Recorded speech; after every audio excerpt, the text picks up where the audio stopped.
What up, everybody? How are you guys? I am doing well. I am feeling well. The New York Mets have signed Bichette. I know it's kind of old news, and I know I'm late to the party, but we are here to talk about it. I want to talk about it. I know you guys probably want to talk about it, but this was a big day for the Mets. A big day because we came off of a really tough night last night, and a lot of people were struggling, and I'm with you. I was just as mad as you guys. I was just as pissed off, and I get it. I get it. But Steve Cohen and David Stearns did their thing today. They did their thing. They shout out Patty's happy. She's ready. I mean, it's a good day to be a Mets fan. It's a good day. And listen, I know Bo Bichette's not like the perfect fit. I know he's not, Kyle Tucker, I guess. But you know what? This guy was one of the best bats on the market, and he's right-handed. He's exactly what we needed. So let's stop pretending like we didn't need this guy or worrying about where this guy's going to play. This guy's a baller. He's a beast, and I'm happy. Now, did we have to overpay to get him? Sure. But who cares? It's a 3-year deal. It's worth, what, 42 million? It's 47 the first year. But Quays, let's pull up some of these. Let's hear from the media first, and then we'll get into everything else. So, Quays, if you can, let's pull up some of the media on this stuff, and then we'll get into all this other stuff about Bo Bichette to the Mets. I'm so happy, by the way. Couldn't be happier.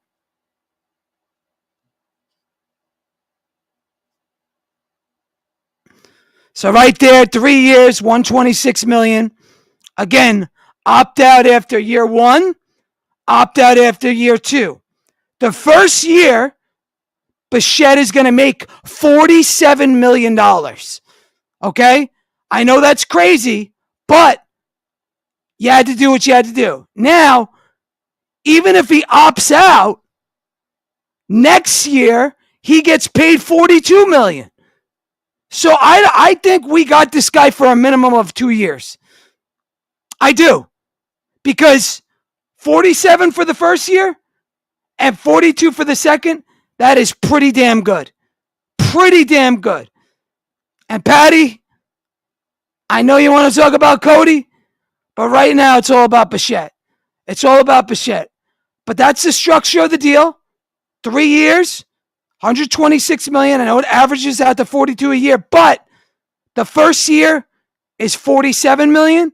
Second year is $42 million.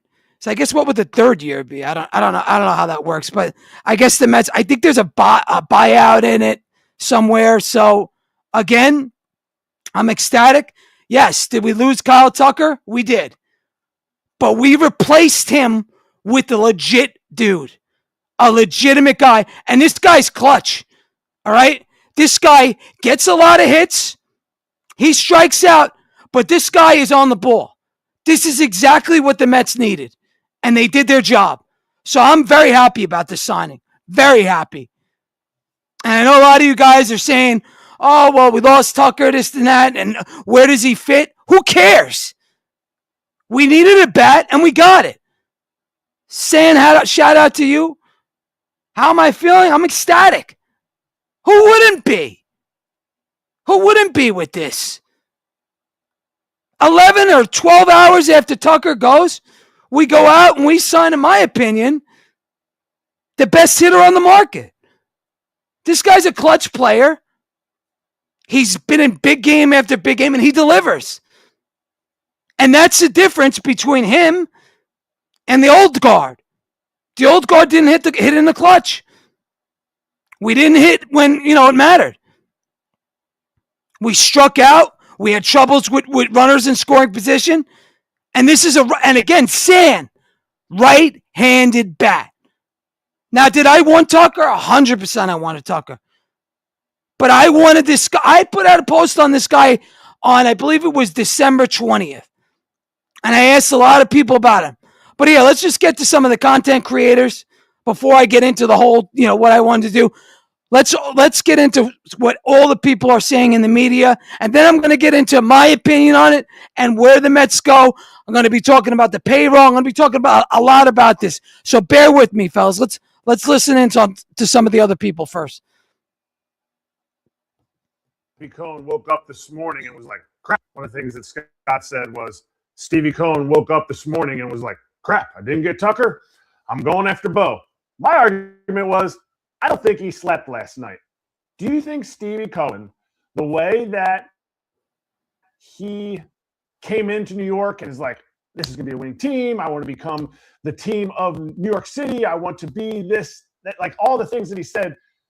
Do you think he is enjoying the way it is going based on the splash he made last year with Juan Soto and the fact that he trusted David Stearns' pitching up until May 16th-ish, his pitching plan? Do you think he enjoys the way it's going, or do you think this move solidifies the fact that he's like, David, great job. Get out of my way. We're getting Bo because I cannot lose out on another guy.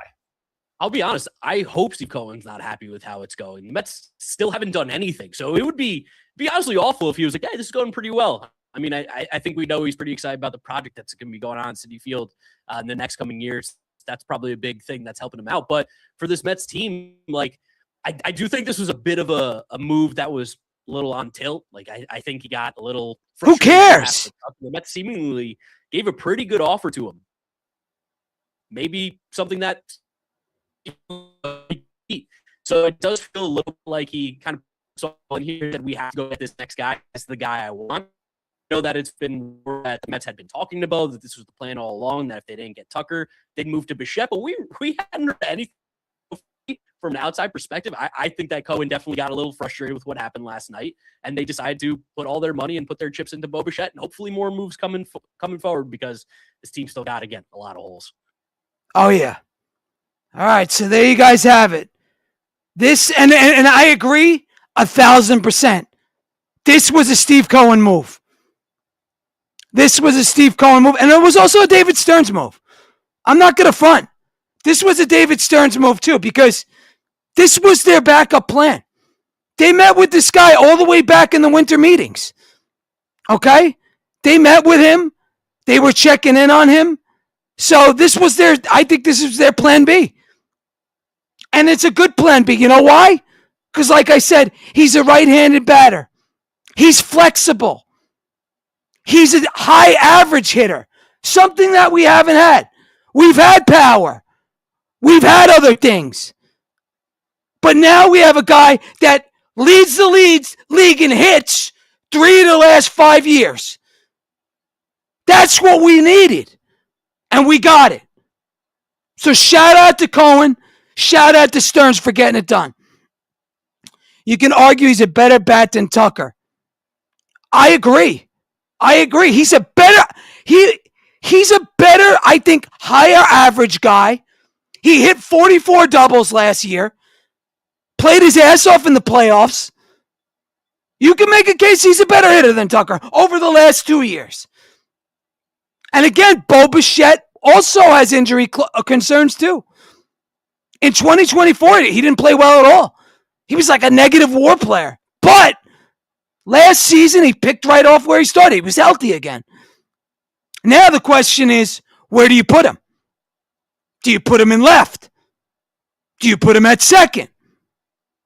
I don't think he's going to be at second, because I think that's Simeon. I think that the New York Mets want up the middle defense with Lindor and Simeon. That's Gold Glove stuff right there. You're not going to touch that with Bo Bichette.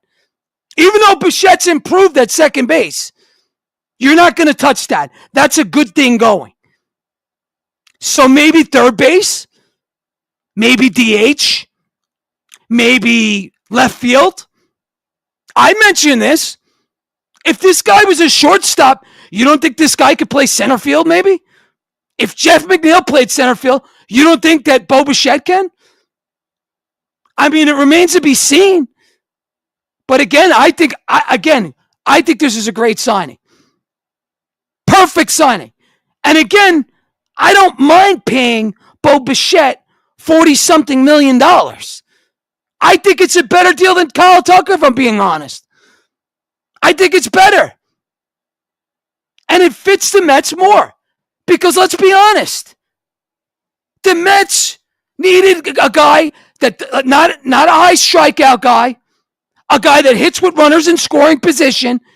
That was one of their biggest faults last year, was not hitting with runners in scoring position. But Bo Bichette is a guy that gets it done in the clutch. We've watched it time and time again. This guy's got a major league pedigree.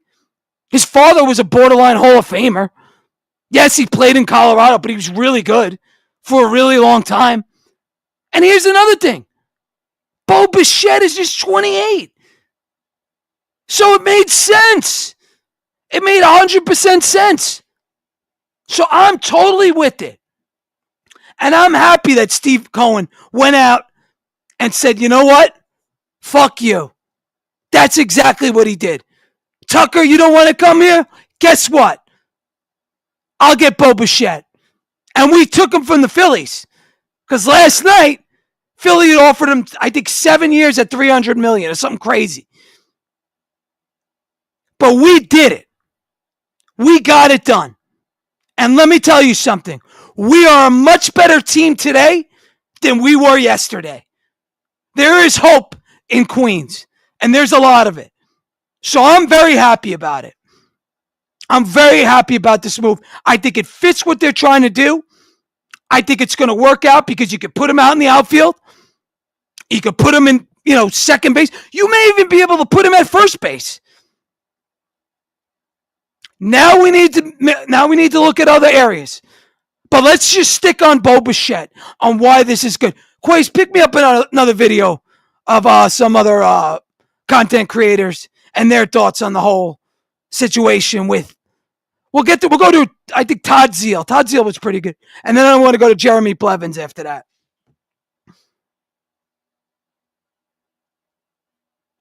And if you guys are commenting, please open up the X thing. If you guys are on YouTube, open up X, and that's where I'll see your comments, okay? Thank you, guys.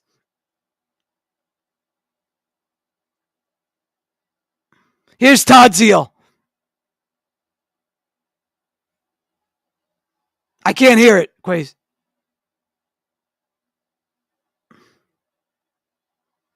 I can't hear it, Quays. The disappointment of the long there we go. Battle.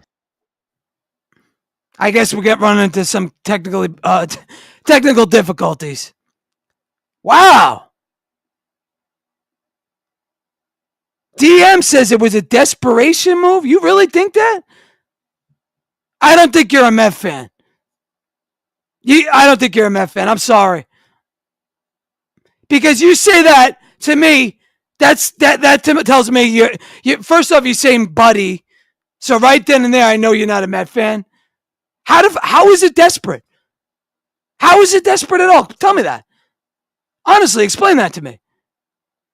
We needed a right-handed bat. Are you kidding me? I don't know. It is what it is. Elvin says Eddie's cooking. Listen, I appreciate it, Evan. Now he says, look it up. Look it up, buddy. Okay. Well, look what up? What am I looking up? A desperation move? I mean, are we kidding me? You guys are any fan that's calling this a desperation move, you're out of your mind. Or you're not a Met fan. If you're not a Met fan, just admit it. That's cool. I don't mind. You root for another team. Whose radar was he on? And whose radar was Tucker on? Everybody with Tucker said he was going to either Mets or Blue Jays. Come on, DM. Come on. Do better. Do better. You know that. Nobody had the Dodgers. Vegas didn't even have the Dodgers. So what are we talking about? Desperation move. All right, let's pull up Todd Zeal. I want to hear from Todd.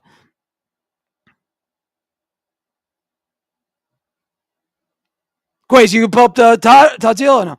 Here we go. Long fought battle to get Kyle Tucker. goes away last night and leads in today with the signing of Bichette. Bichette, I think, is a quality player. I think it's a really good signing for the Mets. I think he's a guy that has shown his ability to get a lot of base hits, to get on base at a high percentage, to hit for a high average, and to be able to drive the baseball, drive in runs. And so he's a little bit of a different kind of hitter than the Mets have had from the right side in the past number of years. Maybe not as much power, but he's going to be on base. He's a guy that can set the table, as well as be a quality defender. Probably going from shortstop to third base would be the likely solution for him. He's had third base, part of the Toronto Blue Jays. The one thing that I think that probably questions a lot of people out there, or that comes to mind, is the opt-out after 1 year. I think the Mets right now have a lot of confidence in the guys that they have coming up through the system, whether it be Jet Williams or Carson Bench. And if Brett Beatty has to go to first base or to go to left field to get his at-bats, I have a lot of confidence in Brett Beatty. I think he's really turned the corner. So I think this combination of Bichette with Beatty moving somewhere, even if Bichette opts out after a year, which I wouldn't expect him to do if they have a good year and they're in contention, then the Mets have options coming up through the minor leagues. And David Stearns has always been very, very clear about his intent to let the guys that are coming up through the minor leagues be guys that have an impact at the big league level. So once again, we'll see what else shakes out. I think they're still aggressively, actively pursuing a pitcher, and maybe we'll have some more news in the next couple of days. But until now, Bichette and Matt, I personally think it's a nice move. I agree. Obviously, it's a nice move. But one thing I'll say, I don't want to see Brett Beatty in left field. No, thank you.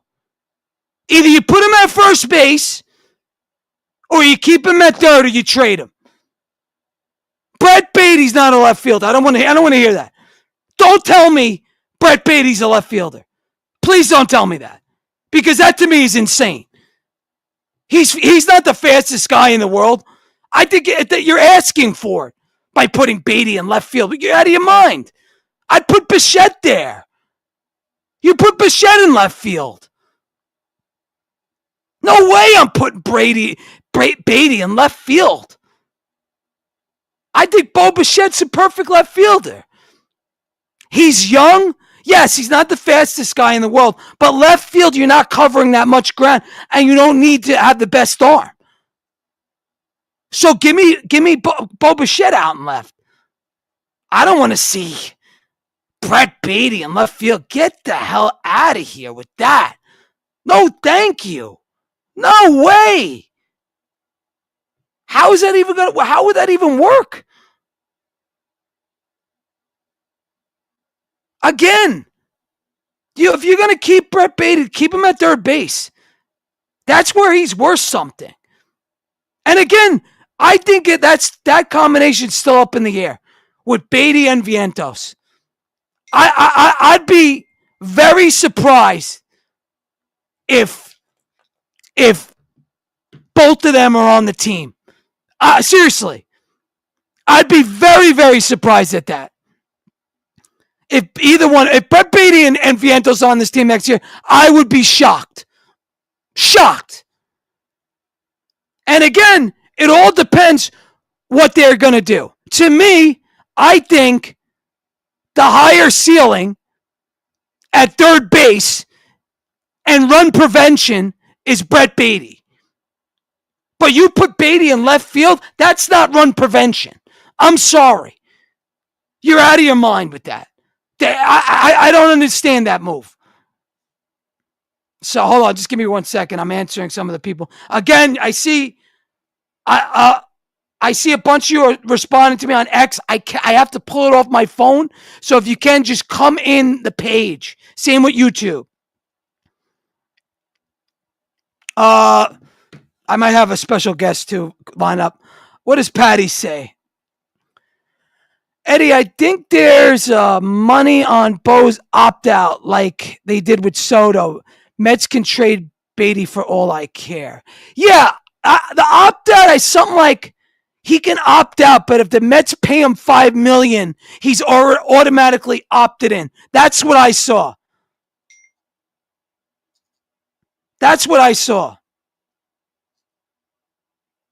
So again, I know a lot of people don't like Beatty. I get it. But Beatty's a decent third baseman. Frankly, he's a good third baseman.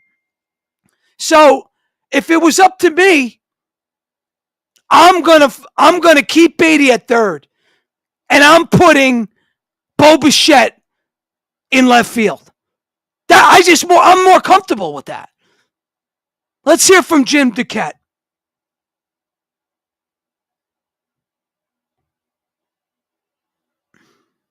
Quays, pull up Jim Duquette. This was the initial reaction to the signing. The New York Mets are on the board. They quickly pivot from the disappointment of signing Kyle Tucker, who moved on to the Dodgers. They get Bichette, one of the top free agent hitters and defenders. He's a former shortstop, going to move to third base for the Mets. He's a 25 or so homer bat. I think it gives them certainly balance in their lineup with the lefties that they have with Soto and Lindor. Bichette is the top of the lineup type of offensive player. Hit over 300, high 800 OPS. Also could steal 25 bags or so, even though he's dealing with a knee. Nah, he can't steal bases. Last year. But he's a quality guy. Bat the ball skills, doesn't strike out. He's an on-base guy as well. So a lot to like about Bo Bichette. It takes Brett Beatty, likely moves him to first base, although I think you could consider him in left field as well. He has that positional flexibility. But the Mets got one of the top free agent position players, and they got him on a short-term deal, 3-year deal, overall, $126 million, 2 opt-outs. But I like this move for the Mets, and we'll see what else they have. I think it's time for them to pivot towards pitching too. Wouldn't shock me that they go down that starting pitching route next. First off, what is Jim Duquette talking about? With this guy can steal bases. Has he? I mean, I don't think he's had. I'm looking it up right now. I'm going to say he's never had a 30 stolen base season. I'm looking it up right now. I'm almost positive. Most stolen bases he ever had in a year was 5 seasons ago. In 2021, and that was 25. And after that, it's been 13, 5, 5, 4. So Jimmy Duquette doesn't know what he's talking about with the stolen bases. The other thing he said, he doesn't strike out. Now, in 2022, which is one of his better years, 2021, 2022, he struck out 137 times and 155 times. But since then, he has declined. 2023, 115 times with a 306 batting average. And last year, only struck out 91 times with 40 walks. That's good. I like that a lot. And let me tell you something, too.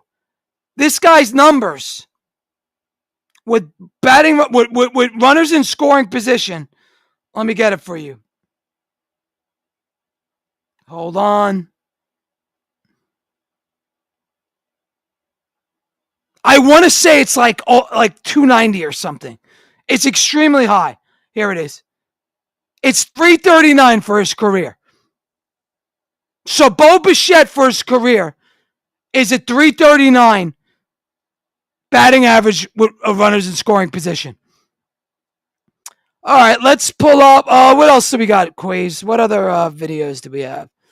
Do we have any other ones we could show? Or no? Oh, yeah. Let's hear Salicata. I wanted to hear this. Again, I want to get to everybody's take. Put this louder. The biggest downfall for him at shortstop was his range. That's a little bit overplayed as far as Bichette not being able to play third base. I think anybody that can handle shortstop, the biggest downfall for him at shortstop was his range. He's not very fleet of foot. He doesn't steal bases. Right. But at third base, you don't really need range. You need good instincts and a quick glove. Now, his arm strength isn't going to be confused with a Matt Chapman, so he's not going to make those spectacular plays from the grass, but he's going to give you a chance for a guy that has played a solid shortstop to move to third base. That one's an easy check mark for me. First base is a little bit of a question mark. I always think that first base is an underappreciated, really important glove. I mean, all of the plays.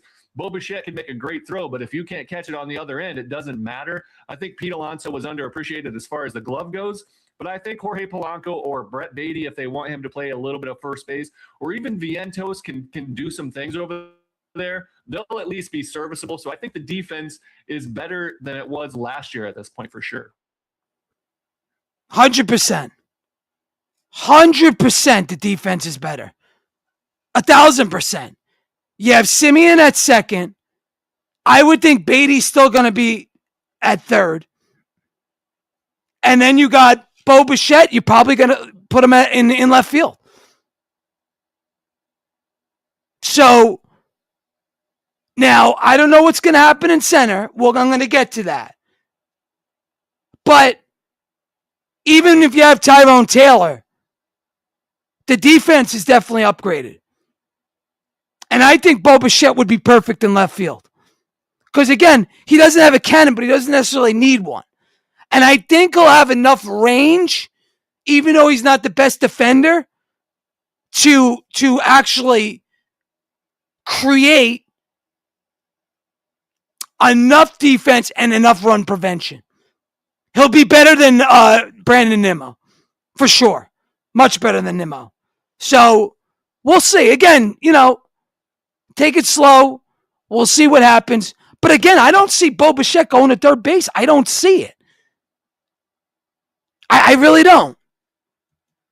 So hold on. Give me 1 second. All right. All right. We got my man. My guy. What's up? What up? What is going on, bro? Bro, I'm ecstatic. What's going on, man? What's with this fucking Spurs cap? What's going on here? It's the outfit. It's the outfit. Oh my goodness, guy! You need to pay. We got to hold on for a second. Hold on. I think we got to remove Tom. Hold on. That's not happening. No. We don't wear no Spurs cap up in here. Hold on. All right. Better. What the fuck was that? Guy's doing Knicks post games with me, and he's wearing a Spurs hat. Holy shit! I'm a 1B fan. No, I'm just playing. Listen. I like 1B too. I'm not gonna lie.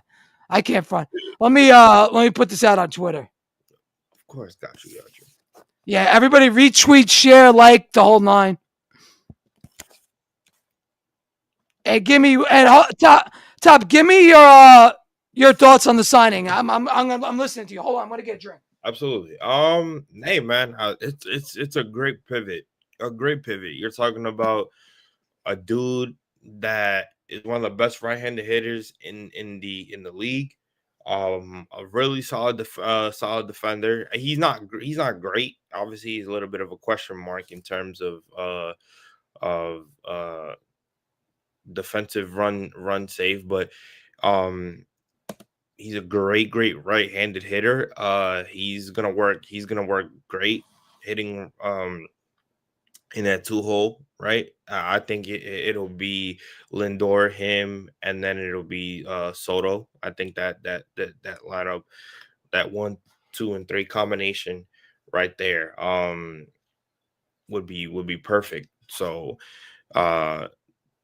yeah, trust me. I think it'll work. It'll definitely work. It is a great pivot. How happy are you? Like, I mean, I am fucking over. I'm happier with this with them than I am with Tucker. Yeah. No. I honestly like, because I put this out there like a while ago. I put a tweet out. Got a lot of hits. Did well, and everybody told me he's not a fit. And I'm thinking to myself, the guy's right-handed. He's got like a great batting average with runners in scoring position. Doesn't strike out. Like, this guy fits. Yeah. No. I'm very, very happy about it. I was kind of bummed out with the whole Tucker thing, because for one thing, I'll say this because I know they're getting a lot of flack for it, which I really don't understand why. The Mets going $55 million per year on Tucker just shows that they really wanted the dude, and they were willing to give him whatever. I wouldn't say whatever, because obviously they didn't go the 60, but You know, they thought he was worth that. They thought they had him. Let's be honest. Had him. He's not a superstar. I need people to get this superstar conversation. He's not a superstar. He's a star. You talk about Tucker. Absolutely. Yeah, but both players are stars, not superstars. I agree. 100% agree with you. Absolutely. Right. They still went to the lengths that they did. Remember, they offered him 50 and they were only going to stay at 50. They went 5 million more. So they were only going to stay at 3. They went a year above. So they went to the lengths of getting out of their comfort zone to try to get Tucker. Tucker wanted to win a chip. Tucker went the Diaz route. Tucker had his other. The Mets got used in a way. Whether people 100%, yeah. And it wasn't Boris. Surprisingly, it was XL Sports. Right. Like that's the shocking part. Like this, they have Kyle Schwarber, but they don't have like a ton of players, and it's shocking. He didn't even bring the offer back to the Mets. No. He just took it, said, "Yo, this is my offer from the Mets. Can you do better?" And they're like, "Yep, here you go." But he did get $30 million in deferred, so you know. Yeah, no, yeah, it's just it was just in that moment, Eddie. I mean, as soon as it happened, I'll be honest with you, dude. I was scared for this team because I genuinely like sitting there, like looking at the notifications. I genuinely didn't know what their pivot was gonna be. I really did. Like, I first thing I thought, okay, Bellinger. Even that, I was like, yo, I don't even think the Bellinger thing. If that's gonna be their next big move, I didn't think that I was like, damn, I think they're like, I don't know if that's gonna like just work. Now we'll get into that later. We'll get into Bellinger later, but now because they shot, first of all, they weren't even in this in terms of conversation. I don't think anybody saw Bichette as an option. Right. Nobody mentioned this. For me, he was going to Philly. I thought that's what I thought too. Going to Philly, he was a Philly. I was like, listen, if he does well in Philly, he's gonna kill us. Rats, we're gonna have a tough time with him. I did not see the Mets swooping in and wait on that, Quace. Wait on that.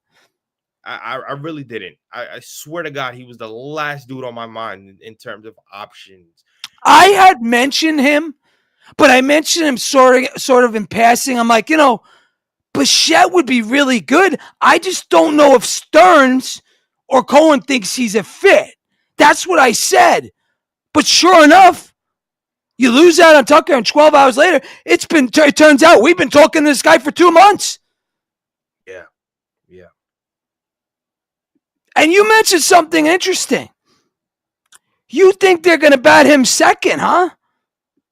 Yes, I think with the combination of Lindor, I think Lindor is going to stay as a leadoff. They're going to start that. I don't think that's going to be something where they're going to be like, hey, we're going to start with something different. I think they're going to start that to see how Lindor starts. Obviously, how Lindor starts is important. Sometimes he gets slow starter, yeah, and then he picks up the pace. But I think they're going to keep him at leadoff. And because he's a switch hitter, then you go into your lefty-righty matchup. So that right there. And then on top of that also plays an effect because we talk about Bellinger. Right. Do go get Bellinger. You're talking about putting Belly as your number 4 hitter. That would be nice. So then you're talking about lefty. If you're facing a righty, lefty. Oh, dude, you're like blurring on the screen. I don't know what's going on. I'm kind of noticing. I don't know why. I've been kind of like phrasing, but 1 second. Let me just.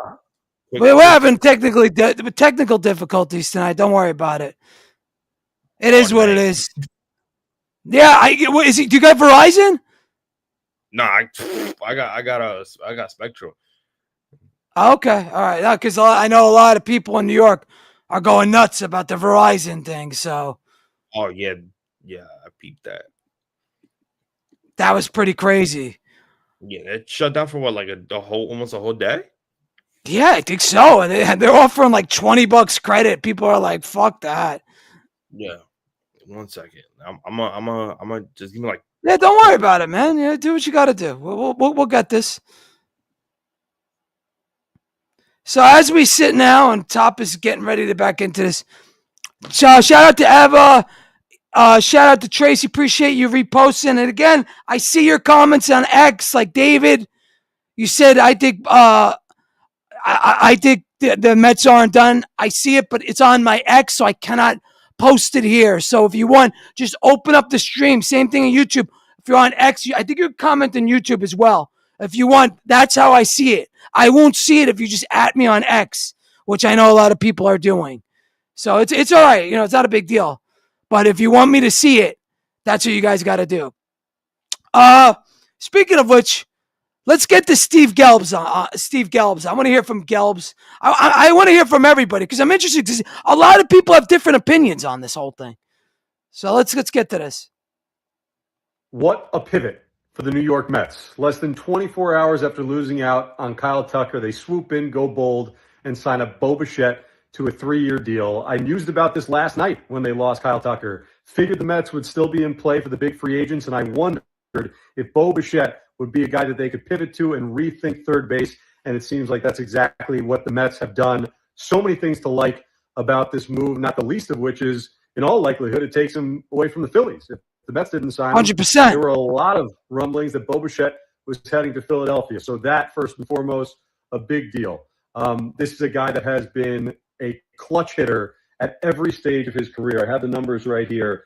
A career 330 hitter with a 904 OPS with runners in scoring position. Right. Career numbers for Bo Bichette, a type of player that the Mets desperately missed a season ago. As for the fit, like I said, likely third base. That means Brett Beatty, who the Mets believe is a very versatile and athletic player, will get moved around the diamond. Play some third, play some second as we've seen, but also get some time at first base maybe.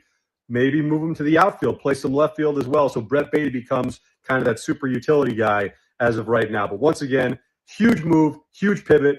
Bo Bichette, a New York Met. There we go. So again, key words on that.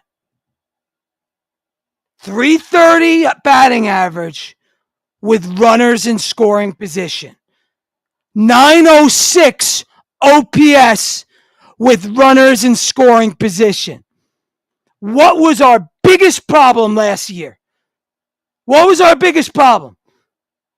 Not hitting with runners in scoring position. That was the biggest problem. I was at that last series in Miami. I know you guys went to a ton of games in September. And what do we watch? The Mets never delivered with runners in scoring position. It would be like solo home runs or, a guy on first and a 2-run homer or something like that. What did Juan Soto? I don't think Juan Soto even had a 3-run homer, maybe to like the last game of the year. So that is the key to this whole thing. Top is back. He's fixed. We just watched Steve Gelbs. And again, I was saying to the audience, hold off on this for a second. Mm-hmm. Please. I was just saying, 330 batting average with runners in scoring position.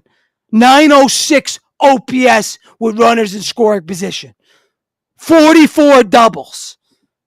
What did we miss last year? Hitting with runners in scoring position. That was our biggest need, and we filled it with the right-handed bat. With a really good one. I think that. And Philly doesn't got anything, too. No. And you want to know the best part about that? They offered him a 7-year, $200 million contract. 200. I saw that. That's exactly what he wanted. He asked for that. Like, they gave him exactly what he asked for, and he still took the Mets offer. Yeah, but this offer was dope. Let's be honest. This was a dope offer. First off, he's getting 40. Now correct me if I'm wrong. 42 mil. 42 mil a year, but I read 47 mil the first year, and then like 42 the second, something like that, and then I guess the third, is less. I believe so.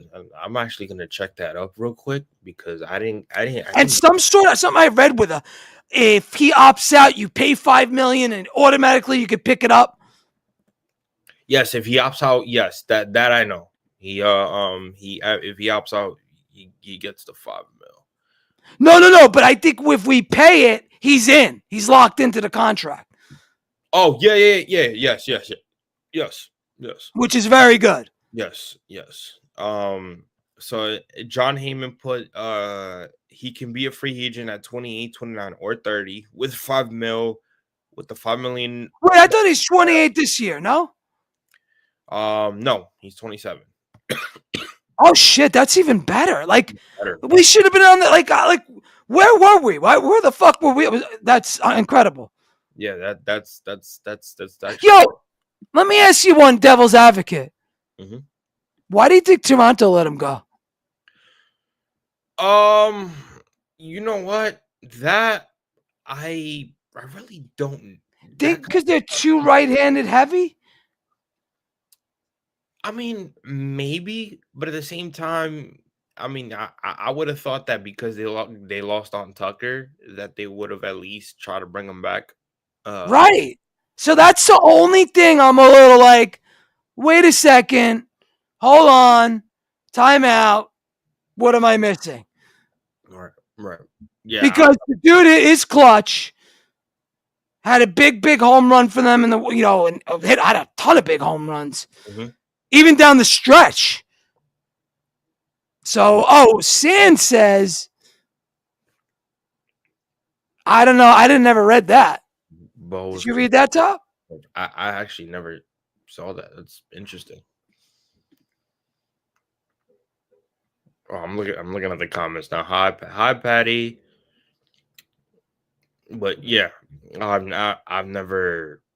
Wow, that's actually pretty interesting. I have not seen that. Wow, listen, that's a concern. I've never heard that before. That's very interesting. With his injury history, makes sense. Well, we'll see how that plays out here. Let's see how healthy. Do you think he could possibly be RDH? Bo, I mean, it depends, but I think they want him. They want him defensively as well. And ultimately, where do you think he ends up? Third base, left out. I think left field. Well, John Heyman did come out and Will Salmon, and then obviously everybody else reported he's expected to play third. So what happens with Beatty? First? No, left field. Oh, I don't like that. If he doesn't get traded, but I don't like that at all. I don't like Beatty in left field. We're talking about him playing first. Has that been a conversation? Because I've never heard it. Yeah, they've had conversations with him about it. He's actually because he's a big, tall guy. Right. He's actually played. I think he played a game in AAA in first base. A game. That's not saying much. But so did Polanco never played first either. So yeah, it's like the movie Moneyball. You know. I think they could take if they're gonna do it, they can take the risk with him because he's a really good defender. So if you're talking about a really good defender in third base, I think you can take the risk with him doing it at first because he knows one side of the corner. You can let him adapt in the second. I don't think that's much of a risk. I think with Polanco's really never done it in his career, and I know he's a veteran, so he can adapt as well. But at least Brett Beatty has played the corner, and knows somewhat of how it is to play that position. Do you think Beatty would be a plus defender at first? I think he can. He's a good defender. How tall is he? He's like 6. He's up there, right? Like he's like 6'4" or something. He's up there. I want to say. I believe so. I'm gonna check that out. Did somebody look that up? I want to know how tall he is because again, if he's a tall first baseman, that's a big target. He's a good fielder. We know that for sure. He's 6'3". Okay, that's big. That's good. Yeah. So I wonder about the throwing. We'll see. I've never really had a concern about his throwing at third base. So, and I know it's different, but I really never had a concern with his arm. Do you think it's possible he gets traded or Vientos gets traded? if they put him in a trade for either try to get like a Duran Duran, or they try to put him as a or they try to put him in a For a trade pitcher. for a pitcher, yeah, for like a Peralta. So But again, I don't think we're going to get Peralta. I'll tell you why. They won 9. They had the best record in baseball. All right. They're still going to have they're going to come back. That team's fine. right. And I think they got a chance to win it, be in it again. Yes, they haven't had much postseason success. I'll give you that. However, they're still really good. They got, McGill's brother, who's a really good pitcher. They got a good bullpen. Like, I don't see why they would just give up on that. That's my take on that. I mean, they've been listening to offers, so they have an interest in moving them.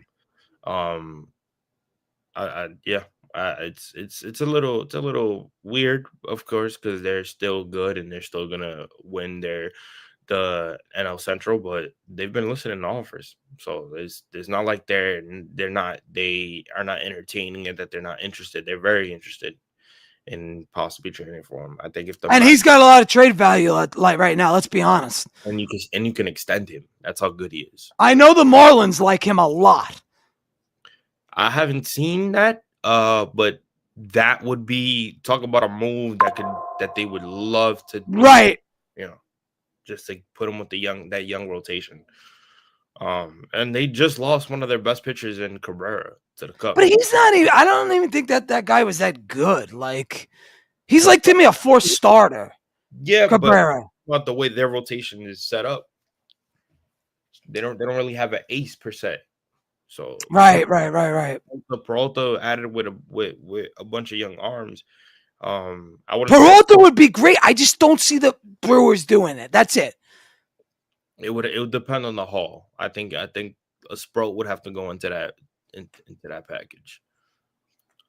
Sprout. It's gonna be Sprout. It's gonna be Jet. I don't think Tong. I think Tong's off limit. I think they have more upside on Tong than they have with Sprout. I agree. Yeah, so. I think they out of the 3. I think Tong they value the highest. I'm not including McLean. Right. He had So I think it's one of those things where they see Tong in that rotation this year, and they're willing to be like, yo, we'll get off a Sprout, and we'll put him in a package for Peralta, because Peralta is going to be our number 1 in that rotation. So, and then you could look to Minnesota, who is looking for position players. And you could ask about Joe Ryan. I don't think Buxton, but that would match Beatty or Vientos going there. That would make sense, right? Yeah, only thing with Joe Ryan is that I don't think the Twins... He's not like a bona fide ace, I know. No, he's good, but yeah, he's not a bona fide ace. I just don't think the Twins right now want to move him, because they already came out and said they're not going to move him, so I don't think they want to re-entertain the conversation now. But I mean, where are they going? They have no chance in that division. That's why it never made sense when they came out and said they weren't going to trade him. Right. Maybe that's a leverage thing. Maybe. I mean, if it is, I don't. It wouldn't make any sense to me. But if they do get a Peralta, I don't see them really adding a Joe Ryan, only because if you no, it's one or the other. Yeah. Okay. If you're looking at that way, yeah. That's I was pivoting from Peralta to Ryan. Peralta is a better option. Oh, agreed. He's a much better. He's a more seasoned pitcher. It's not even close. You might as well just put your chips in for him at this point. I personally don't see them trading him because they're that good. Like, again, think about it, Top. You had the best record in Major League Baseball, and you're going to give away your ace to the Mets? But that's what I'm saying. They're entertaining the conversation. That's what's concerning. I know it's been reported. I know. It's been heavily reported. I just can't see it. But again, what the fuck do I know? Right. I just don't see how you entertain the conversation and then all of a sudden you're just like, we're just gonna pull back. Like I think they want to trade him. I think they want to keep the their prospects full. They're gonna have to get a really good pitching prospect to get rid of him, in my opinion. Yeah, it's depending on who they like though, because again, who's to say that they like Sproul? Right. Maybe they like Tong. Maybe they like Scott. Right, exactly. So yeah, it's interesting. Again, I would love to get Peralta. Love it. And I think it fit the Mets perfectly, especially with that clubhouse. Absolutely. He's kind of built for New York. David Stearns knows him. Like, that's why the Tucker thing fit so well, because he came under David Stearns. David Stearns drafted him. So it's like that's David Stearns. That's like if you wanted to know what player David type Stearns of architect was, not even that, a player that he was willing to get, be like, yo, I'll throw the money at him. It was Kyle Tucker. Yeah, so it's like, high on base, coaches, high barrel rate. Right, our hitting coaches, Jeff Albert, Troy Snicker, like they came from the Astros. They were there when he was there. Like those were his hitting coaches. David Stearns, when David Stearns was the president of baseball operations for the Houston Astros before going to the Brewers, he drafted Kyle Tucker. Like that was David Stearns' guy. That's why the Tucker thing made sense. It's just unfortunate. Obviously, he missed out on him, but it's with Peralta. It's sort of the same. It's sort of the same thing. Right. So. Yeah, he's David Stearns' guy. I get it. I again, and I'm with it. I just hope the Brewers are like, we're contending. I'm that's what I worry about. Correct. Right. So we'll see. We will definitely see, man. Let's play the Evan Roberts interview. Hold on.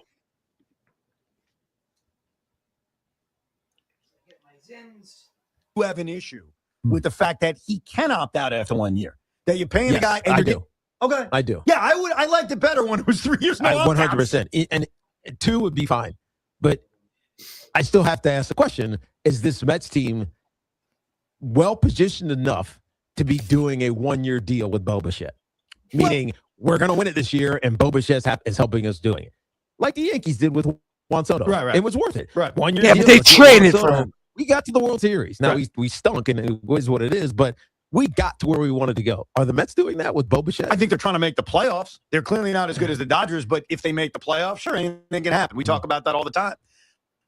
Look. That's a weird opt-out. I like the move because they needed the player, and it's a player I wanted.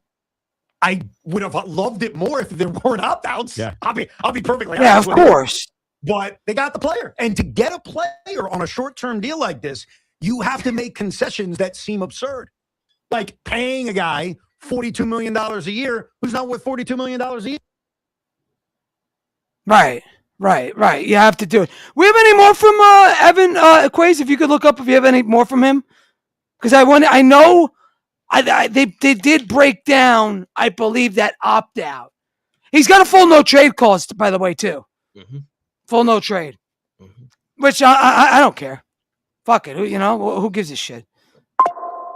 I'll be honest with you. He has a great year with us this year. I think he does opt out. I think the Mets try to get him back. Honestly. But I think they like that he's still young. Very young. He's 50-50 defensively, but again, I think he'll get better because of if the turf thing is real, I think he'll be much better here. I read something that the last few years, like his like DRS has like risen dramatically. Again, take that for, like I think it was year 23 and 24. His DRS like increased like dramatically. Yes, I actually saw that as well. When I was looking at it this after he signed when it came out. So yeah, that's true. Okay. So Quays, what else do we got? I know I had a lot to talk about. Oh, payroll. Now, again, I could be wrong, but as of right now, this is an approximate guess from what I looked up. Mm-hmm. Mets payroll is anywhere between $310 and $320 million after today's signing. So What were we last year? I think we were around like 340. I guess it was, right? Something like that. Let me get it. I have it right here. Hold on. Okay. The New York Mets estimated payroll for the 2026 season is projected between 310 and 320 million. Currently, they have approximately 275 million allocated for the season, with about 223 million already committed, which includes various players, benefits, and costs. This represents a decrease from their 2025 payroll of 342 million. But again, take that with a grain of salt, because if they're at 342, I don't think they're done. Right. There's no chance they're done. Right. Patty says 342. Right. Well, it says they're between 310 and 320, and you figure they're going to add at least 2 more players. A pitcher, probably via trade. Peralta, I think, what does Peralta make, like $8 million? Like, he makes nothing. I I think it's 8 or 9 million. I don't think it's a lot. I could be wrong. I gotta look at his thing. Yeah. And what's his name? Alcantara, I think he makes about 18. He makes a little bit more. Right. Yeah. I gotta look and see what exactly his contract is right now. But yeah, I don't think he makes that much. Well, I mean, that move to me today, if they're saying he's going to play third base, that changes everything. Because now I would believe Beatty is going to be moved in a trade. Has to be. He's making $8 million right now. 8 million Peralta, right? And then he's unrestricted free agent next year. Okay. All right. Yeah. I mean, and he's going to get big bucks next year. Big bucks. The Mets have an option to extend him if they trade for him. So, which I think they will. I don't unless they're looking at it from a standpoint of, we'll get Peralta for this season to see what he does this year, and then it puts us in a position to where we can either bring him back and get a school ball, or don't bring him back and just try to go for a school ball. So, but they're definitely all in on school ball. Absolutely, yeah. So we'll see how that plays. I just can't see the Mets being done after today. There's no way. There has to be a move coming. Right, you don't commit $42 million a year to Bo Bichette, and then you say, okay, we're done. There's no chance that happens to me. No. There has to be a move coming. Whether it's to go get an outfielder, remember they can still pivot back to the Luis Robert. I like that. Or Brenton Doyle, whatever his name is. Him, which is Colorado.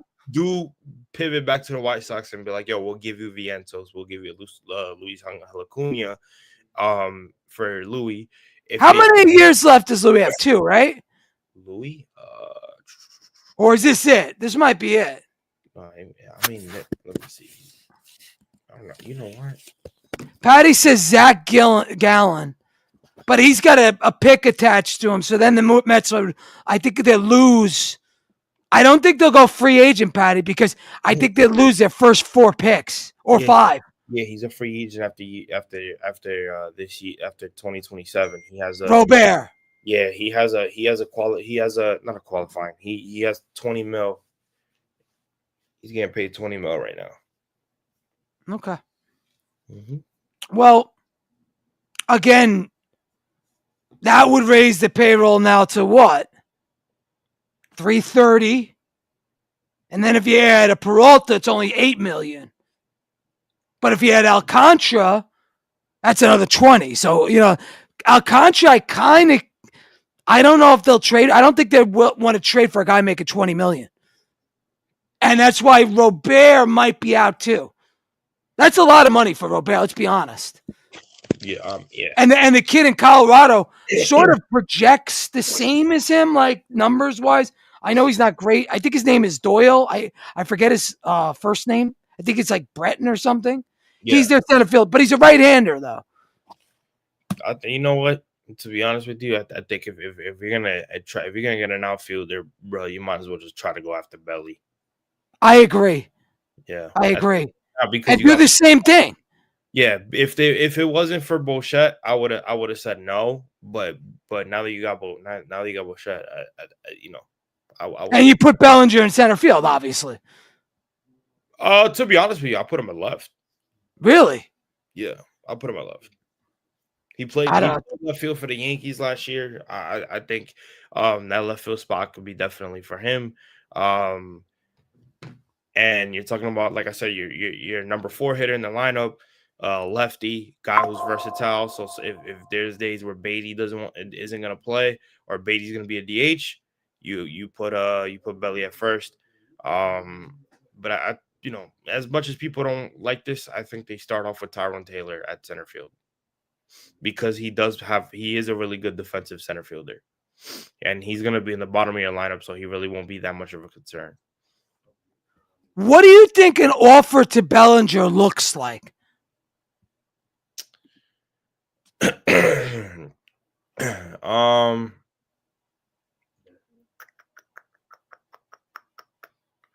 We don't, that right there, that comment, Mets want Durant for Beatty, that's not 100% true. I don't know if that's 100% true. Wait, what did he say? Mets want Durant for Beatty? Well, they did lose a third baseman. Yeah, but we don't know necessarily if that's exactly what they want. It was Boston once.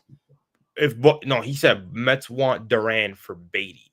Okay, the Mets want it, but we don't know if Boston wants that. Well, I mean, yeah, but we don't even know if the Mets want that. Correct. There hasn't been an article from Salmon or Heyman. Now we're going to hear all types of different things. Or maybe we won't hear a thing. The Mets front office is like, Right. I just, again, I go by Salmon. I think to me, Salmon's the number 1 Mets insider. And he hasn't really said anything about that. So, in terms of Belly contract, for me, yeah, well, like just in general, what do you think it looks like a Bellinger contract? For me, I think. Go ahead. I would do 6 years, 160. You would give him 6 years? If he doesn't want to back down, I'd do the 6 years, 160, because it's only 26 mil AAV. But what did the Yankees offer? Didn't the Yankees offer him like something close to that? The Yankees offered him it was 30 mil per year. Okay, so we're gonna have to beat that. It was 5 years, 30 mil per year. I would go 4 years, 160 on Bellinger. Let me see. 4 years, 40 million a year. Yeah, but see, I'd rather do the 160 because you're 26 per year. Right, but the Mets, there's going to be opt-outs in the deal. Of course. The Mets seem to like these short-term deals with high AAV. And again, yes, you're 100% right. It's a huge overpay. But if you want to get him on 3-4 years, you're going to have to overpay him, just like we overpaid Bichette. If the only way I see them going after Belly is if they really want him. And where do you think they stay? I would think he fits everything they want to do. I would think so too, but that's the thing. I don't. It's gonna either go 2 ways. Either they have a convo with Belly, be like, "Yo, the most we'll give you is 4 to 5 years. Right. Come here. You're versatile. You're playing in a nice ballpark. You're added to a lineup that's looking fresh with Bichette. You're playing with Soto. You're playing with Lindor. Whatever. But then if it gets to a point where it's like, yo, he wants to stay at 6 and the Mets are willing to go 6, I would think the offer that I just said, the 6-160, would actually work, because you're talking about you're getting Belly for 26 a year. That's not bad. Yeah, it's not bad at all. I mean, it's beautiful for what, mind you, I'm sure he wants something in the 30s in terms of per year. 26. That's a steal. Again, I would personally be more comfortable just on a 3-year deal, but I understand. See, to me, in 6 years, he's going to be playing first base at the end of that contract, if that. He's played it before. Why not? Yeah. I mean, he could play first base right now. Right. He played for the Cubs, right? He played first base. I'm sure he played for the Yankees. He's played a couple for the Yankees, yeah, and then he's played some outfield for them as well. So, oh, I guess we'll have to see. I mean, we'll have to see. Yeah. What do you think comes first, the pitcher or the next position player? I think the pitcher does. Really? I think the pitching. I think the pitching does. I think is now that they got their hitter, they now it's time to address the rotation. I agree. And that also means them maybe getting Framber. If I don't think so. I don't think so either. But if they like Framber, Framber, I don't think Framber's he's gotten a deal yet. You know, somebody's definitely offered him something. You know, I haven't seen anything. That's why I'm saying that, because I'm just like, I haven't seen anything in terms of Framber. I gotta look. I haven't seen that either. Yeah, I definitely gotta see that. Let's take a look at the Mets' projected lineup right now. Let's take a look at it. Let's see what we could find, if we could find any holes or whatnot in it.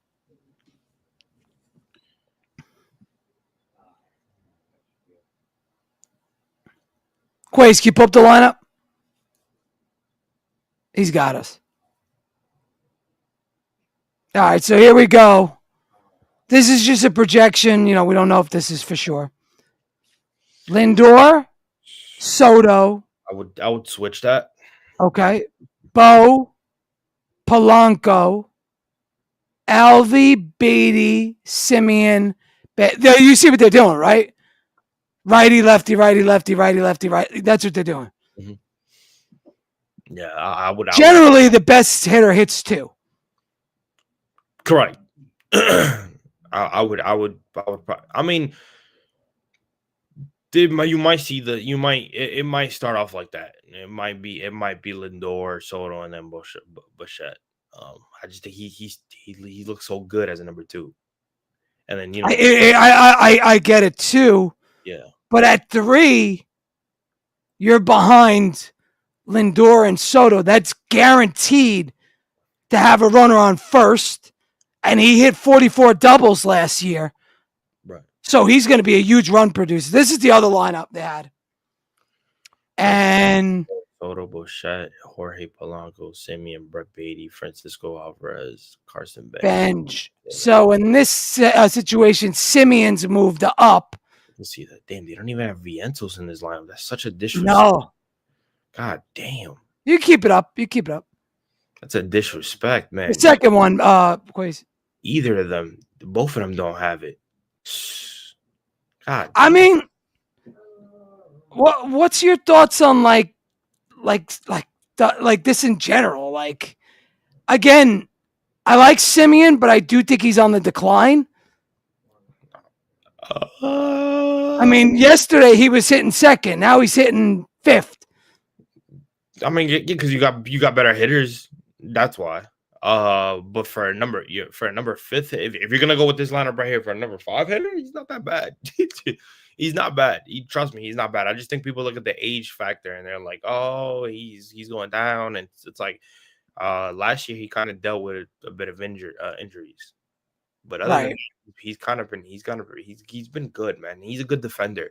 That's the one thing that I think David Stearns is looking at. You got rid of a bad defender in left field and put it in 2 defenders that are okay, in Nimmo and McNeil, and you just upgraded defensively.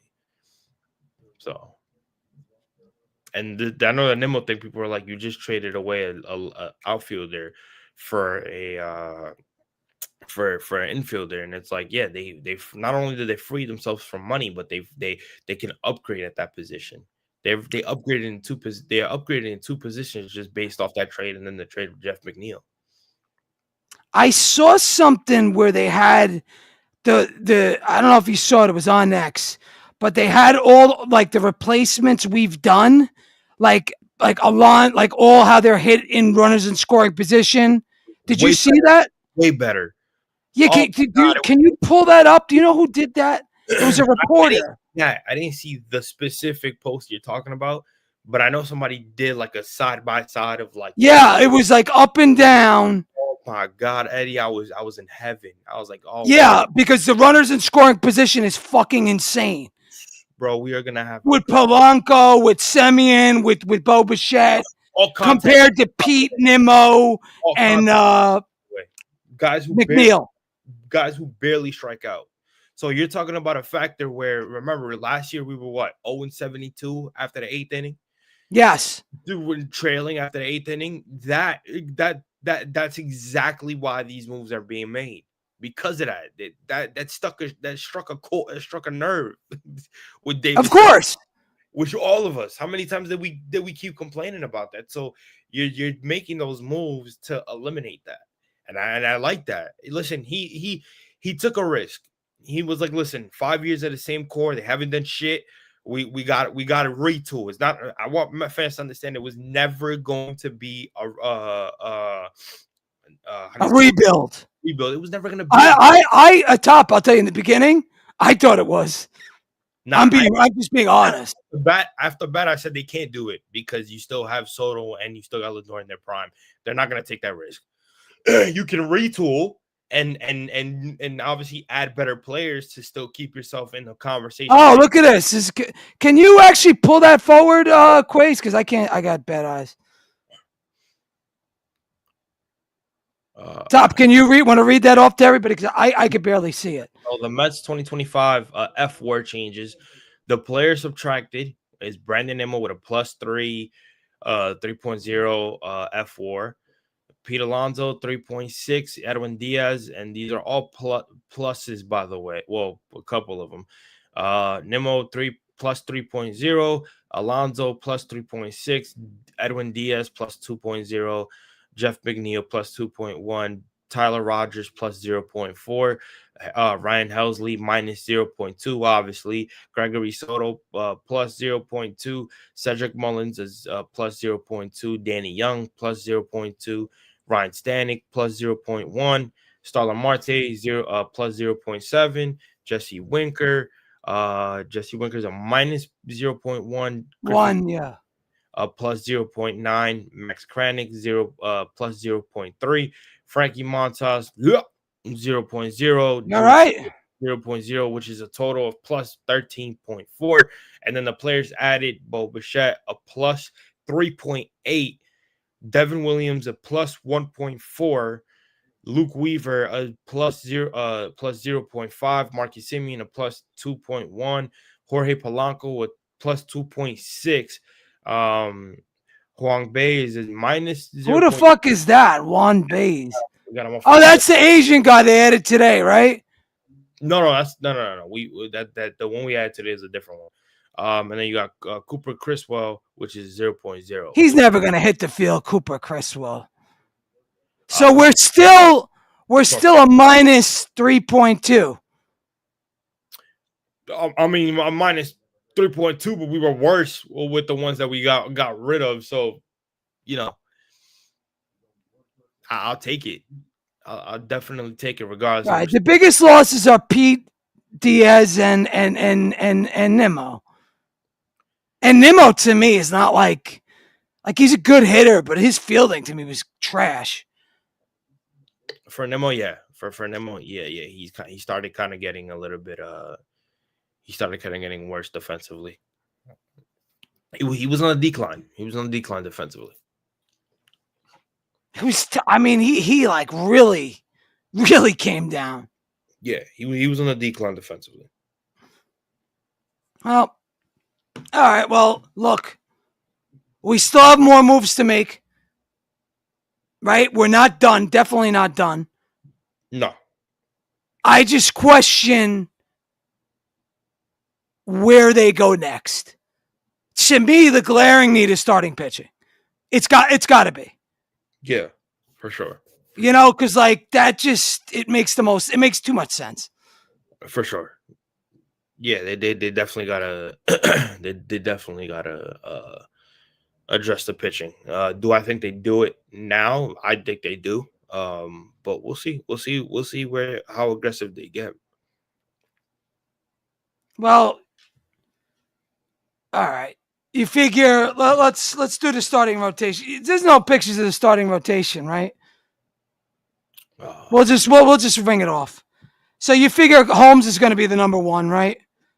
Are you factoring in any trades or just how it is right now? No trades. We're going to talk about the trades. Oh, okay. So let's just go as if we're starting a team tomorrow. Holmes is the number one, I guess. I mean, it depends. It could be Home. It could be McLean.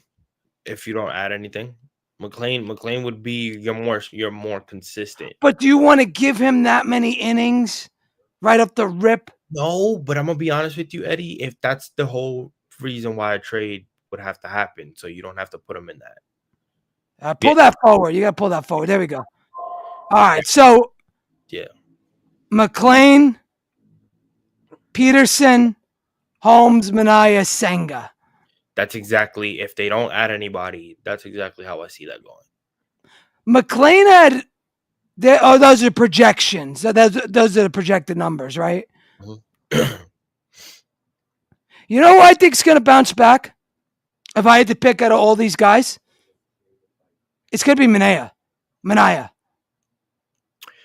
I think he's the guy that bounces back because he was hurt.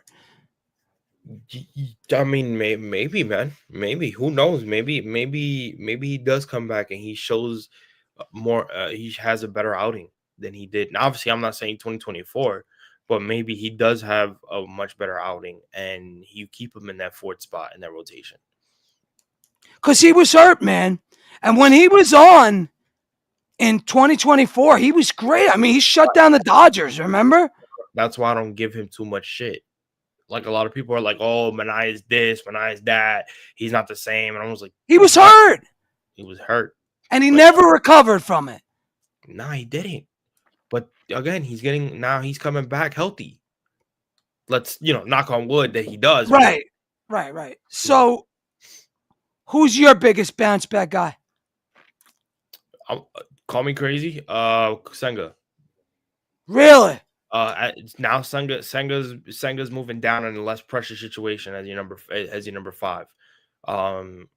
I think he can bounce back now that the pressure's there. He's not used as an ace like he was previously. I hope you're right about that. Shout out to you, Jennifer. Appreciate you. I hope you're right because that guy, if he comes back, he's the ace. He's got the best stuff. It's either him or McLean. You could take a pick. Yeah, right. I would lean more towards McLean right now. Right, and obviously, but in the past, when this guy's been healthy, that ghost forkball strikes people out.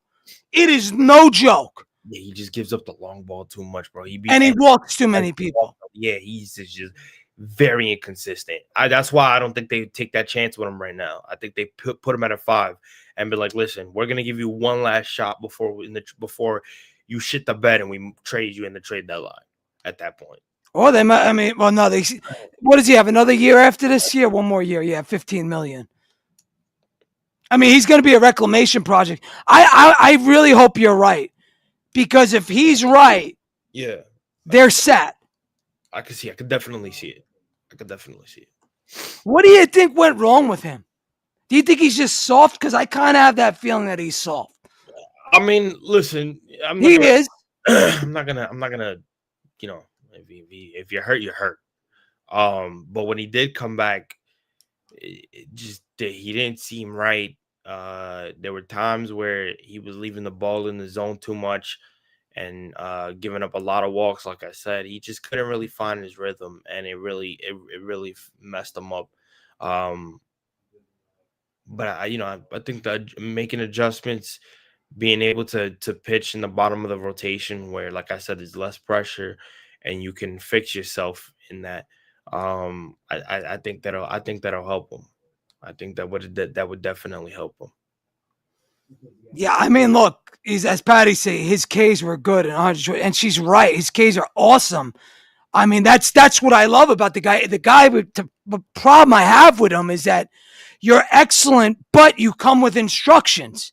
He needs a 6-man rotation. He needs 6 days of rest. Like, he comes with instructions. I want a dog. I want a guy that goes out every 5 days and pitches his ass off, like, like a Jacob deGrom type of guy. That's what I want. But they're hard to come by, unfortunately, especially in now's baseball, because they all go to the Dodgers. But that's why Nolan McLean is off limits right now. Of course he's off limits. Yeah. Unless we're talking about, what's his name? Guy in Pittsburgh. Skeens. Paul Skeens. Skeens. That's the only guy. That's the only way we got. That's another one I'd trade the fucking farm for. Of course. Oh, my God. Jesus. But now let me ask you this. Now here's our rotation. It's going to be a 6-man rotation. We all know that. Who's the 6th guy? Probably be Senga. No. It's going to be one of the kids. It's going to be McLean. It's going to be either Scott, Sproat, or Tom. Well, unless they sign somebody like our Griffin Canning or somebody. If you go the route of trading for a pitcher, let's say they do get Peralta, and you're talking about Peralta, you're talking about I wouldn't put Nolan as your number 2. I'd put him as a number 3. But I'm saying let's take trades out of this for a second, right? Because we could get to the trades. But I'm saying what we got now. Yes, if they're on a situation where it's like, yo, let's bring Griffin Canning back, yeah, then yes. But what if they don't? What if they say, listen, we're not bringing Griffin Canning back? Excuse me for a second. The dogs are barking. But which kid slots in? Is it Scott? Is it Tom? Or is it Sproat? I would have to think it would be one of them between Tong and Sproat. I don't think they just. You think Tong is going to go back to the minors and build himself back up? I would hope they do, because of how much he struggled last year. Kind of just give him his confidence back a little bit and let him start off fresh and then bring him up. Sproat, I don't know. It's based on spring training. It's based right. Who wins the job, basically. Right. And the good thing is they all have options, so it's not like we're running out of options. Right. What do you think happens with Mauricio? Because he's got one option left. Think he stays down there. Really? I think he stays down there, man. You don't think they'll bring him up? Nah. There's no fit for him right now. Or he gets traded. Now we can get back into the trades. So you seem like every time I talk to you, you always bring up Freddie Peralta. You really seem very high on Freddie Peralta. I like it. I've always liked the guy. I agree. Right. However, I just can't see them trading him. I can't see it. But if they like somebody in our organization, then I see it. So that's an organization that still, regardless of how good they are, they want to stay young. They got a lot of young hitters. They got a lot of young guys in their rotation. Obviously, they got a Woodruff. So Woodruff is probably like, I think, 30, 31. So he'd probably be like the oldest one in their rotation. But he makes big bucks too, right? Yeah, he does. But they're still trying to stay young. So if I'm looking at it from a perspective of Freddie Peralta's what, 28, 29, 30, I think. I got to double check that. Yeah, find that out. Find out how old Peralta is, because that's big. Because if he's 20 in his 20s, then you could get a 7-year extension and you're not going to think twice about it. Correct. Let me see. Oh, look at that. He's 29. So he's 29. So is he going to be 30 this year or 29 this year? He's going to be 30 this year. Okay, so he's getting up there. All right, so he's going to be 30. So you get age 30, and then you got to re-sign him for 31, 32, 33, 34, 35. So he's going to get at least a 5-year extension, at least. Potential 2026 Mets rotation for the Peralta, Framberg, Nolan McLean. That's actually, wow. So I would sign up for that. Of course. That's a tough. That's like almost unbeatable.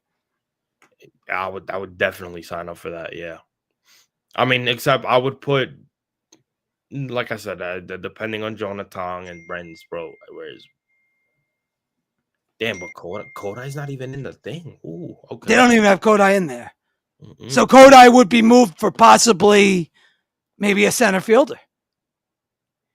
Maybe that gets you. Maybe Kodak Maybe goes, the Red Sox will take Kodai for what's his name? or maybe Kodak goes to Milwaukee Hey, that's a good point. for Freddie. That's actually really, yeah. That's actually I didn't even think of that. Yeah, maybe. And then he pitches his ass up, but would Which we have to eat money on that? pissed me the fuck off, but yeah. But Hey, you know he's going to be real good there too. shit, There's no pressure. if he goes 7 innings and only gives up 3 hits against us and has fucking 6 strikeouts. Right.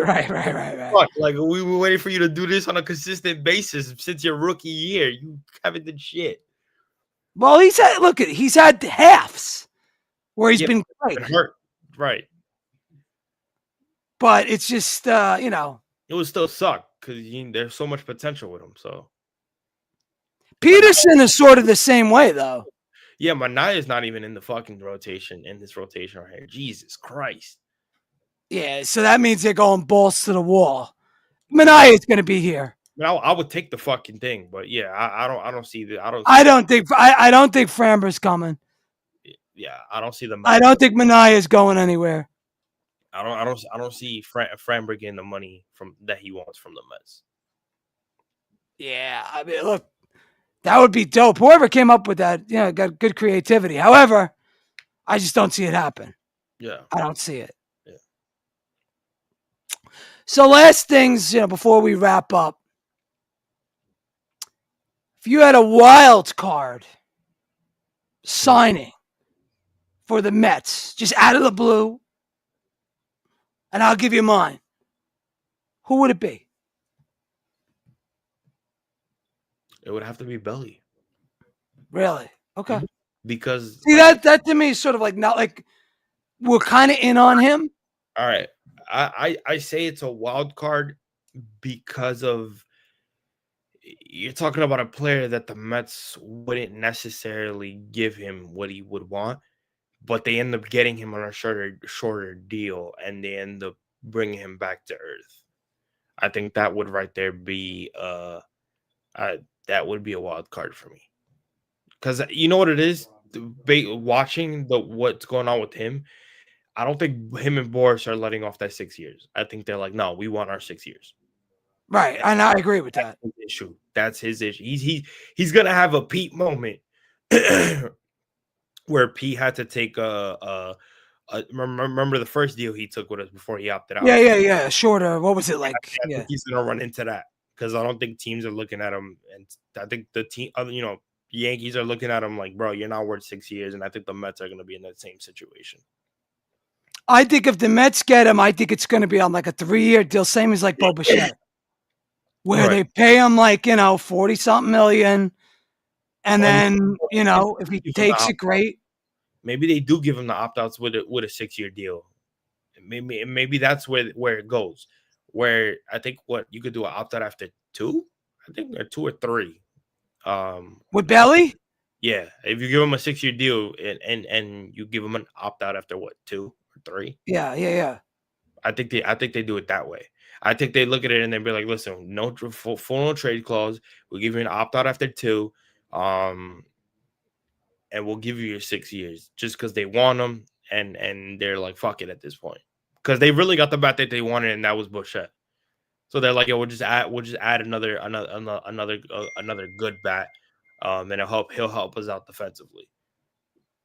If I had a wild card guy, I know you guys aren't gonna like this. I think it's gonna be Harrison Bader.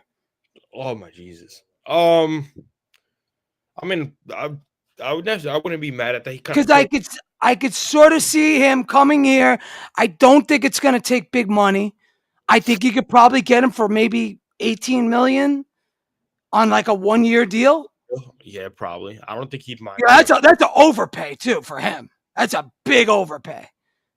18 mil, yeah. That's. I mean, what was his statistics last year? I don't know. Did he even hit 20 homers? I don't think so. No, I don't think he might have. He went off in Philly. Remember, he started with Minnesota, then got traded. Let me see. Right, he balled out. That's why I think that again, this is just a take, and it's a wild take, but I think Bader could be their guy. I completely forgot about Bader. He has 17 home runs last year. What was his average? His average On was base, give me everything. 277. On That's base, good. 347 with an OPS of 796. And if So I think a 1 year and what and it's and if you look on Baseball Savant, how does he as a center fielder? Is he one of the better ones? I'm gonna let me pull that up. let me see.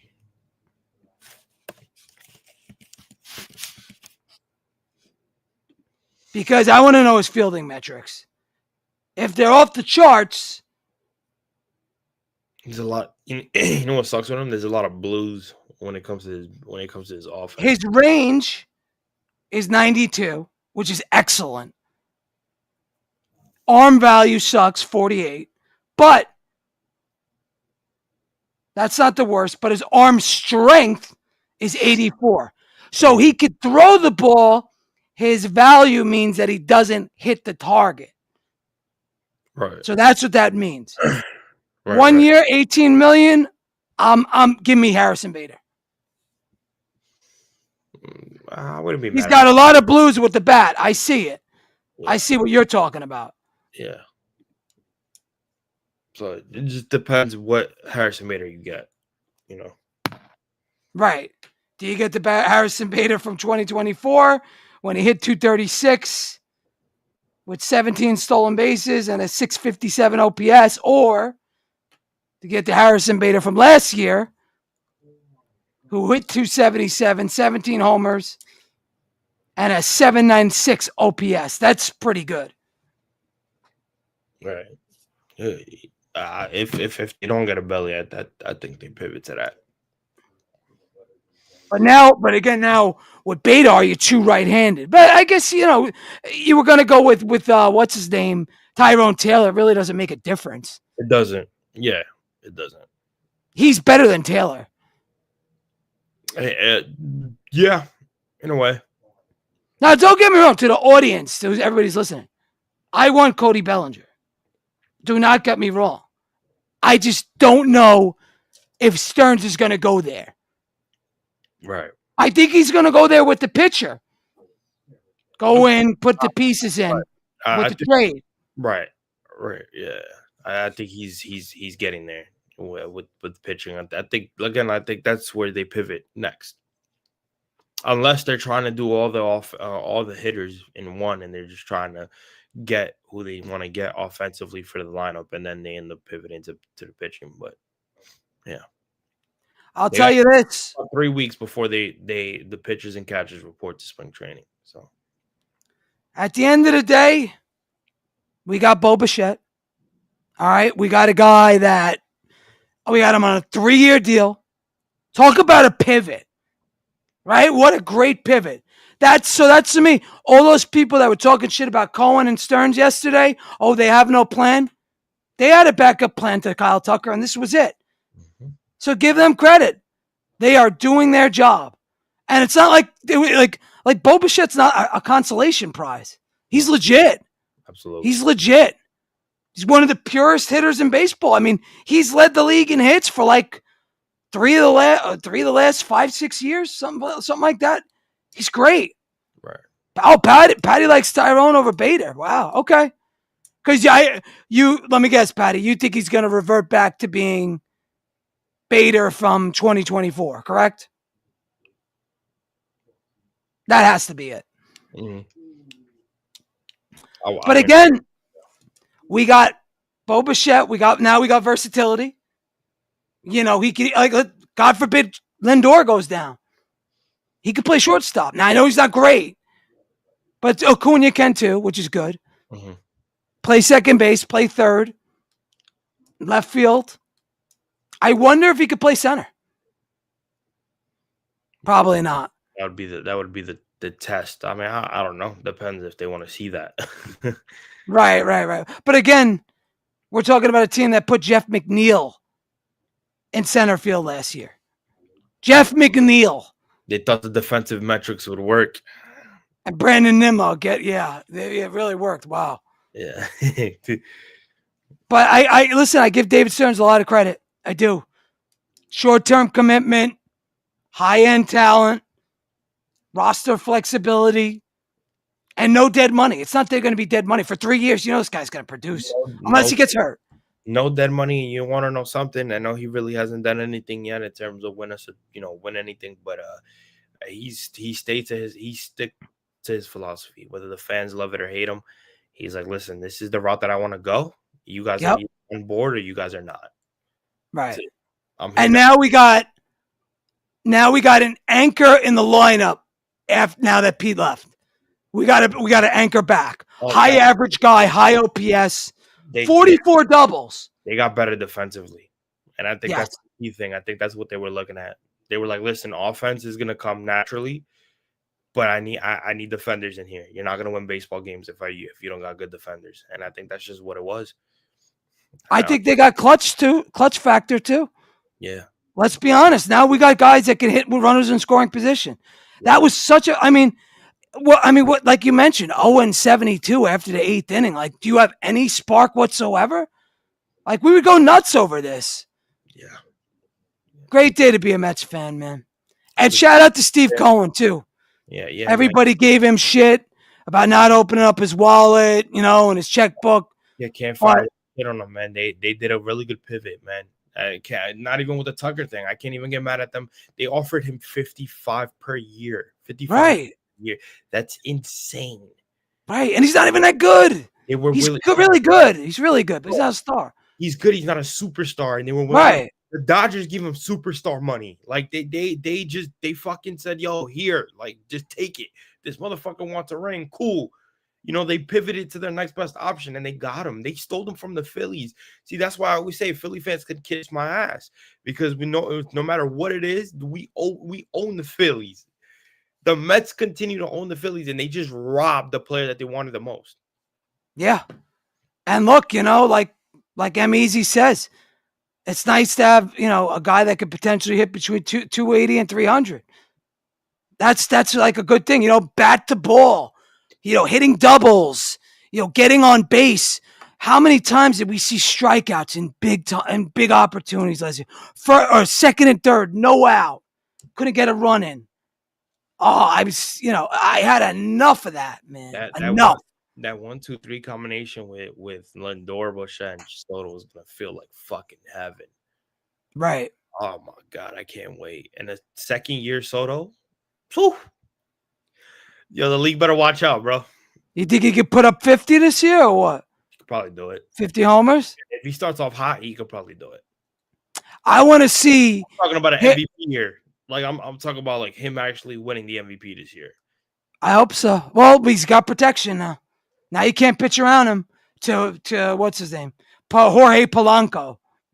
Because Jorge could hit the shit out the ball too. That's another thing. Well, he's another guy that hits with runners in scoring position. A switch hitter with really good numbers and runners in scoring position that has a little bit of pop. I mean, he took Scooble deep twice in the playoffs. Like, come on, bro.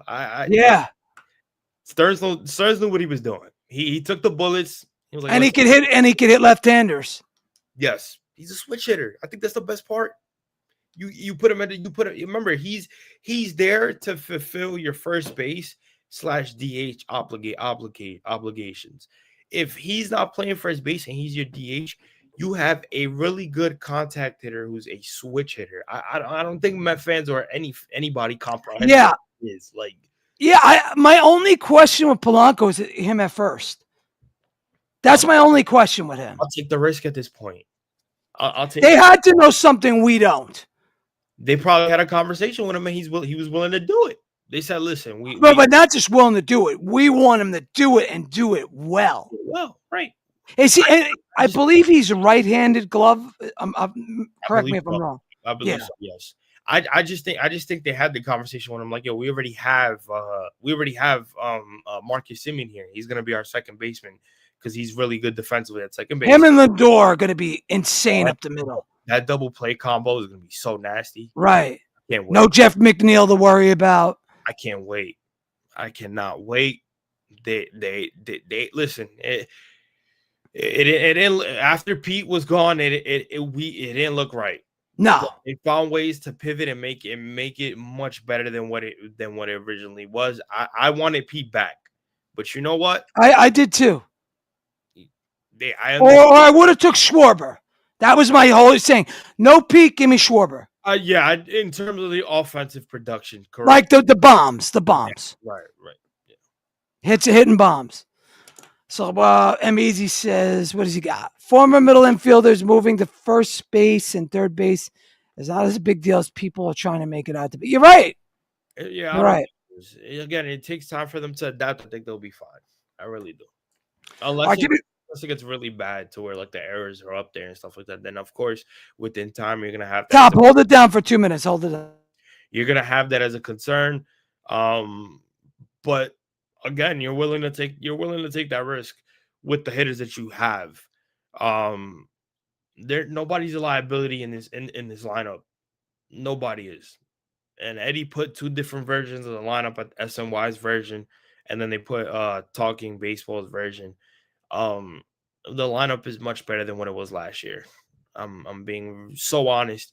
The way that the Mets and David Stearns has been able to pivot, you gotta commend them. There should be no reason why Met fans are finding ways to really give them negativity. They found their way to stick to their moves, to pivot, to be able to add certain guys that they feel the philosophy defensively and still make contact. And I think that's what it was. We need guys that are going to hit the ball consistently, but also play really good defense. And that's what you saw. Marcus Semien could still hit. Yes, he's not who he was in 2021 with Toronto, but he could still hit. And I think that they take that into consideration, and I think that will play a factor into what they're trying to build here. They're still trying to make the playoffs. Now, will they make the playoffs? Is obviously baseball's baseball. You got to let that marinate. You got to let that go consistently. You got to let that build within time. But I think they make the playoffs, whether that's to win a division or make the wild card. That's what I was going to ask you. Yeah, are we today, right now? Are the New York Mets a playoff team? Yes or no? I think so. Okay. I think right now we're a third wild card. I think second or third, something like that. I'm not going to say like 87, 88 wins. I don't think we're there yet.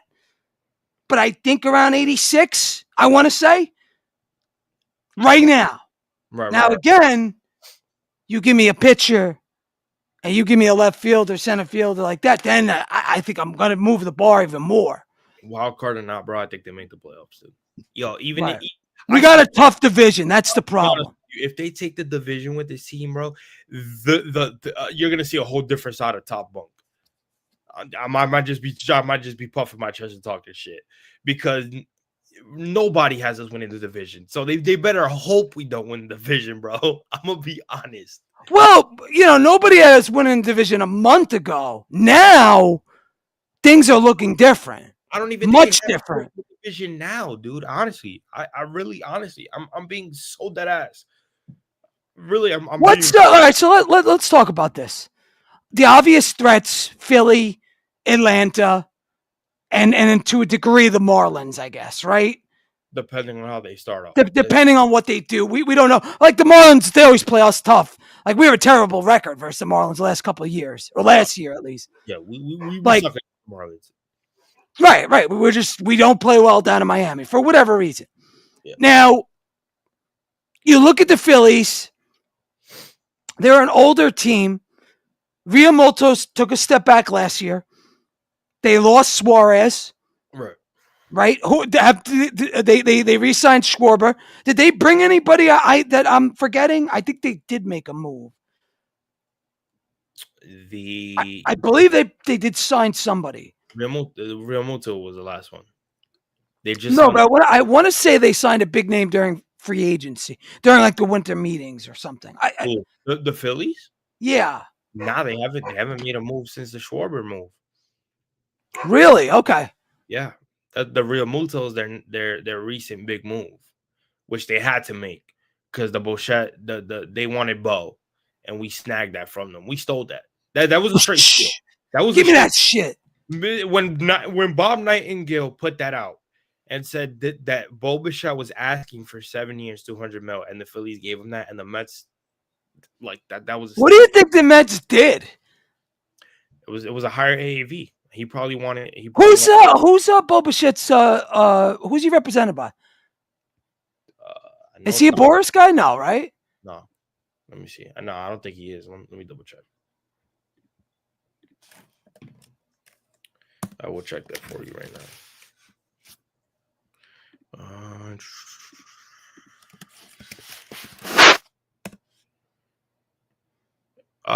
It's Vanier Sports. The same, yeah, Vanier Sports. Vanier, I never heard of him. Yeah, he was part of CAA Sports, the sports agency for CAA, and then he went to Vanier. I actually never heard of them either. Wow, that's crazy. All right, so as we wrap up, we talk about the division. The Braves are going to be better because everybody's coming back. True. They don't have Ozuna. Or yet. They maybe resign him. Who knows? Right? Like, we don't know what's going to happen there. But again, they're going to have a lot. Like, Acuna's going to be back. I think, what's his name? But the big first baseman, he's back. Guy that kills us all the time. 1 second, Eddie. Give me. Yeah, you can just keep it going just for a couple seconds. Yeah, no doubt. Who else they got? Riley. I think he was hurt last year at some point. And then they're pitching. Mm-hmm. Is Sale still on that team, right? I think he is. Is he? Yeah. No, I think he is. I think he is. But they got better bullpen wise. Suarez is on there. Robert Suarez. Remember they signed Robert Suarez. Right. Okay. So is he's going to be what? Their closer, I guess? Most likely. Do they still have the old guy from the Angels, or he's gone? Oh no, he's gone. He went to somewhere else. Iglesias, yeah. No, Iglesias is still there, but I think he's going to be their setup. Oh, he's an 8th inning guy now? Yeah. He's been there for a while. I mean, yeah. So the Braves will be good. They always are. Remember, they got off to that horrible start. They never recovered. Injuries, man. Right. Injuries. Let's hope we start off the year. I just want consistency. I don't want to see us starting off hot and then going ice cold. I don't want to repeat of that last year because that's been the Mets' MO. We start off great, but we never finish strong. Right. That's always been their problem. So. And injuries have played a big factor in that, man. Yeah. All right. Anything else left to say to the people? I think we covered just about everything. Nah, man. Hey, listen. Right now, there's still a couple moves to be made in terms of the outfield, in terms of the pitching. I think they tackle the pitching now that they got their hitter. But listen, Bo Bichette, one of the best infield hitters in baseball, man. I know people are gonna look at his defensive numbers and kind of question it. He'll get better within time, man. Let him get comfortable. Let him adjust. New team, new ballpark. Right. He'll be good. I don't think it's a worry. But they were not going to miss out on another big player after the Tucker thing. They put all their chips in the Tucker thing.